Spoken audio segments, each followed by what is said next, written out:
Taste the Daily. Madurai சித்திரை திருவிழாவின் சிகர நிகழ்வான மண்டுக முனிவருக்கு சாப விமோச்சனம் அளிக்கும் நிகழ்வுக்காக கள்ளழகர் தேனூர் மண்டபம் புறப்பட்டார்.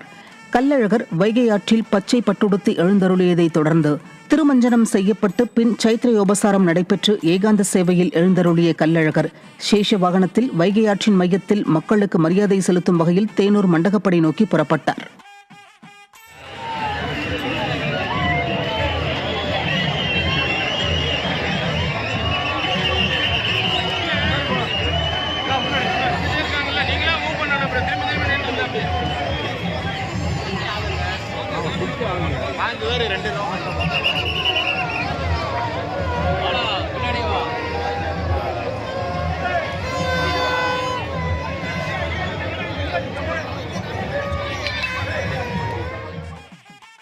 கோவையில் 100 ஆண்டுகள் பழமை வாய்ந்த பாலமலை ஸ்ரீ அரங்கநாதர் கோவிலில் நடைபெற்ற தேர் திருவிழாவில் ஆயிரக்கணக்கான பக்தர்கள் கலந்து கொண்டு தேரை வடம் பிடித்து இழுத்து வழிபட்டனர்.